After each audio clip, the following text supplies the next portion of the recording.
My dad was excited to hear about it. He was very supportive, and you know, it's very cool to be the same age filming this movie as he was when he filmed Predator 2. So it's an interesting sort of little timepiece there, you know. The characters are obviously quite different, but I was just happy that Shane wrote the part for me, and that, you know, they slid me into the movie and I got to be a part of it. So thankfully, yeah. Did you go back to review Predator 2 again? Oh sure, yeah. I went back and I watched a couple of the Predator films just to get back in the mindset and refresh, because it was 30 years ago. So, you know, gotta remember, you know. And yeah, I'm about to watch the most badass movie of the year. I think that's about what's going on, right? I tried to be, you know, a naive actor, and I have a great friend, Kenny, who's an ex-SEAL, and I met him on the set of Logan, and I made him put me through boot camp, which I unfortunately regretted as soon as it started.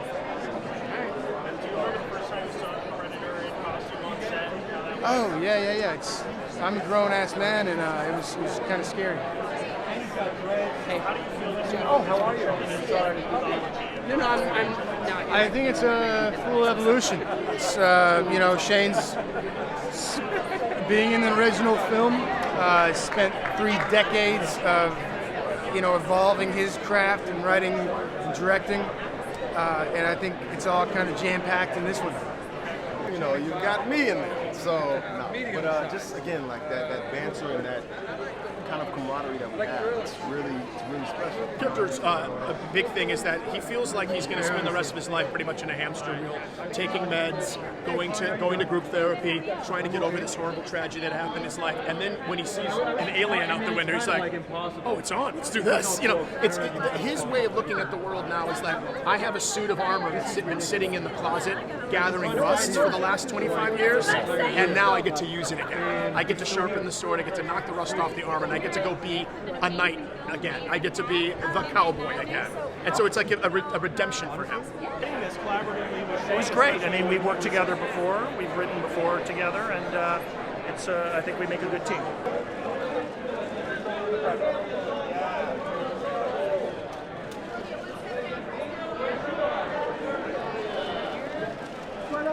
It's like next.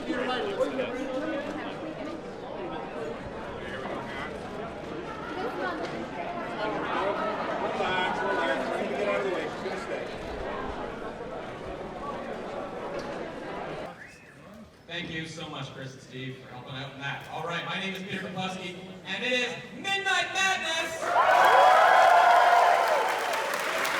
To begin, I would like to acknowledge that tonight's event is taking place on the treaty territory of the Mississaugas of New Credit and the traditional territory of the Haudenosaunee, the Anishinaabe, and the Huron-Wendat. We are grateful for this opportunity to work in the community.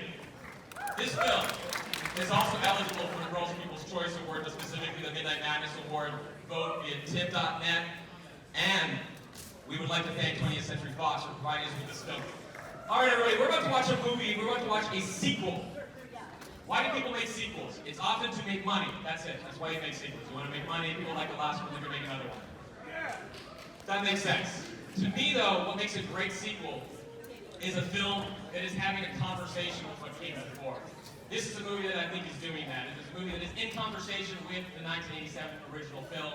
It features a remarkable cast, a remarkable group of people who made this movie, and one set of the hands that wrote this movie and directed it is Mr. Shane Black.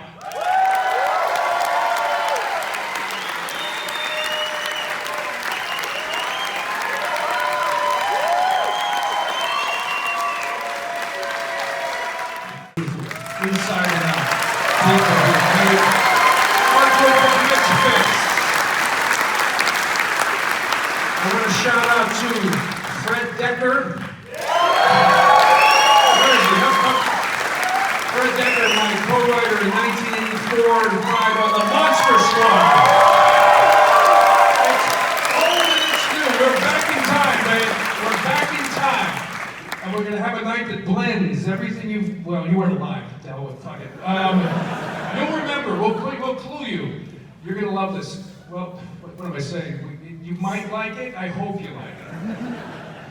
We did a lot of hard work. The cast was amazing. The people were amazing. And we put this out there. We took our time. Here it is.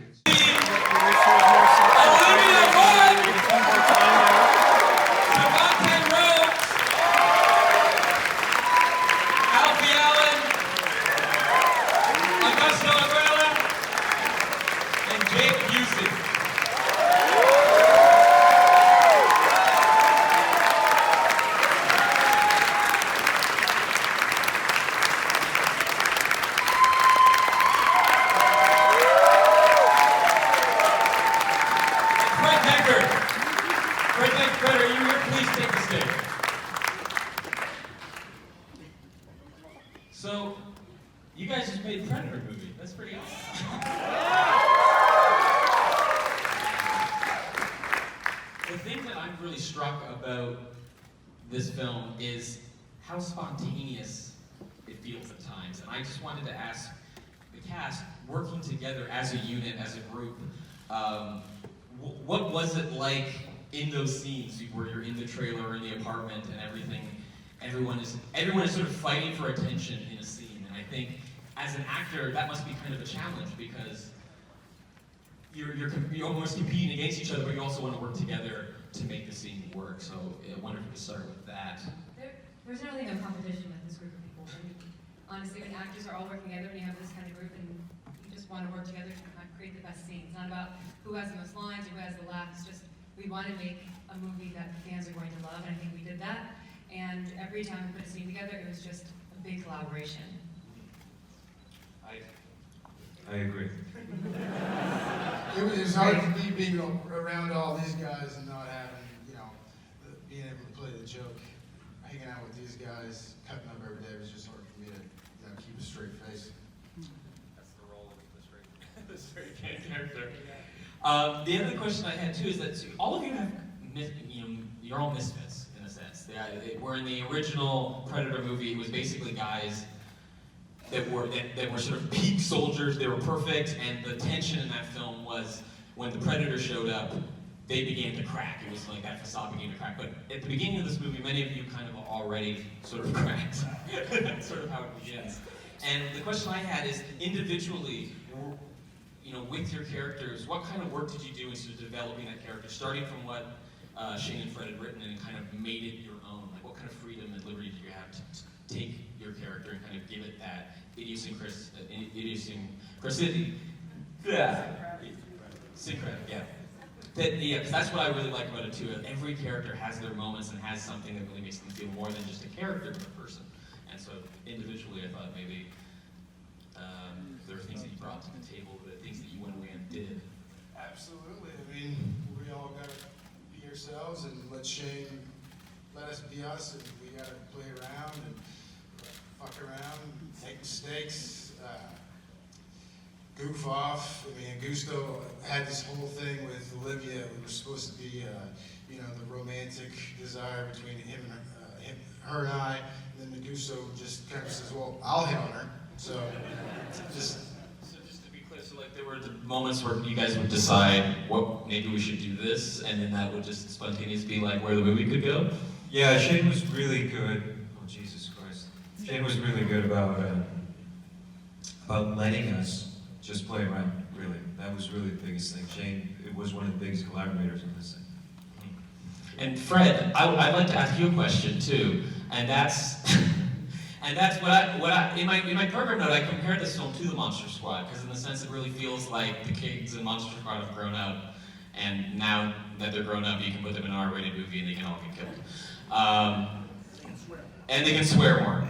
But when it came to writing a script and doing a Predator movie and dealing with such an iconic monster, what was sort of the initial kernel of that inspired you, the direction that you took with this film? Like, what was the initial point? Well, there were three, really. We wanted to evoke early Spielberg. We wanted to evoke John Carpenter's action films, not his horror films so much, but Escape from New York and Assault on Precinct 13. And we were fond of the idea of sort of resurrecting the Dirty Dozen, because we haven't seen a movie like that in a long time. And so those were kind of the three things that we threw into the mix. And also Jacob's character, Rory, the kid, which was funny. It was never a discussion. It was just, we're gonna have a kid, right?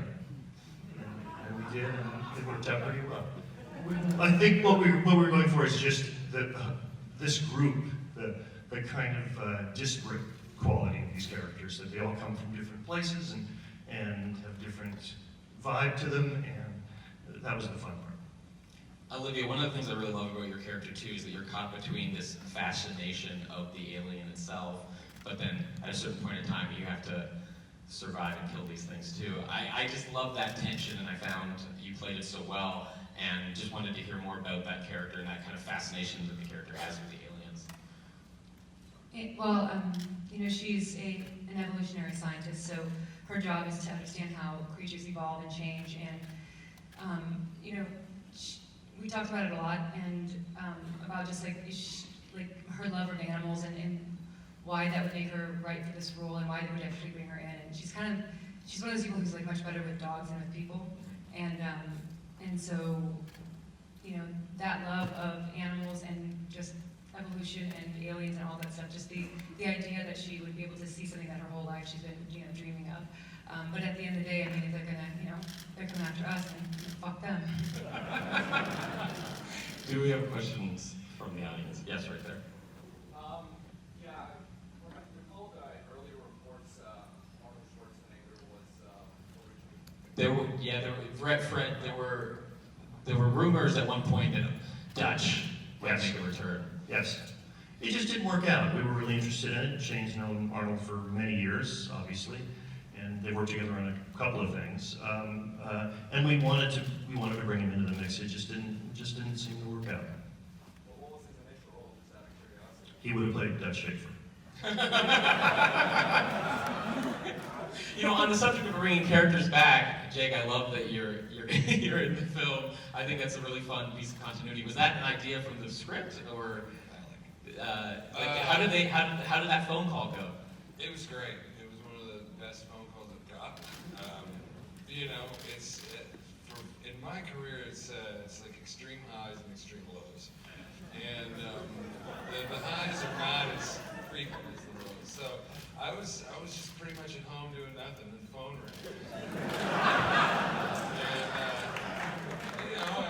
And Jake is Shane. Oh, hey, man. How are you? Good. Hey, I know Thanksgiving's coming up, but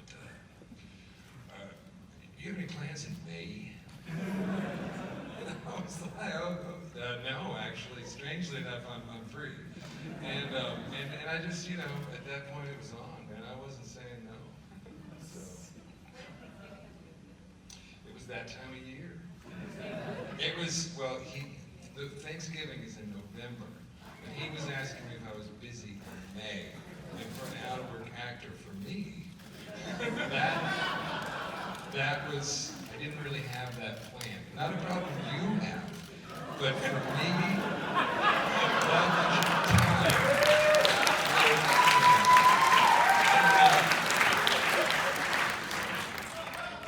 Do we have another question in the audience? The rest right there. Okay, I have for like 3 different people.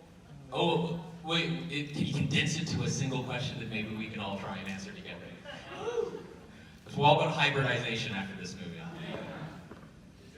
Is your father proud of you? Is your father proud of you? Very embarrassed. I was not a football player. No, but you know what? He was happy to hear that I was in the movie. He said, "Oh, that's great. Is there a role for me?" And I said, "No, Dad. Actually, in the first one, you kind of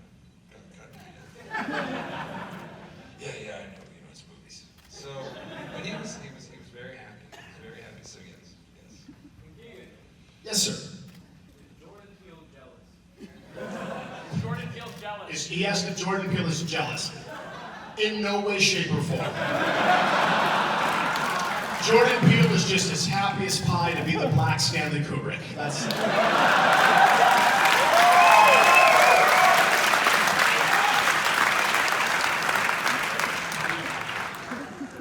Can I take a question? This guy over here is like the longest arm in the world. I couldn't miss him. You sir, on the corner there, who just put your arm down. You were this, and then you went like that. They're touching you now. That person's touching you. Yes, you! Yes, you, sir.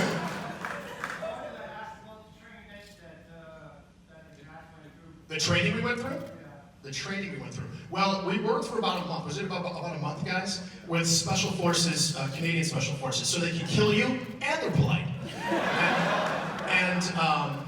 May I kill you, please? Yes. So about a month, and we learned really wonderful things. Lots of details, lots of, how to clear a room. There are places in the film that you hear lovely, what we hear, picking up little moments where you hear people saying, last man, when, everybody's under the truck and there's the last guy. Contact, or moving, brass check. We got, our favorite thing was doing brass checks, was checking to see if we had bullets in the gun. And all of us would take we all had pistols. You guys saw John Wick 2? Remember that fucking amazing move where he takes the gun, he clips the clip out of it, and then he grabs the gun and checks it with one hand. He checks to see if there's a bullet in it with one hand. Every member of this cast did that at least 50 times. Because we wanted to get it in the movie, and Augusto won. It was amazing. He got to say the word retarded in 2018, and then do a brass check. So bravo, Augusto. Bravo. All right, yes, right there, last question. I was wondering if any of you guys get to borrowing the props. Did you guys get to take any props? Oh, not allowed to. Well, that's true. Literally, government agents may come in here and seize them. Okay, but in terms of yes, okay. No, 100% still props. Well, thank you so much, everyone. Please give it up to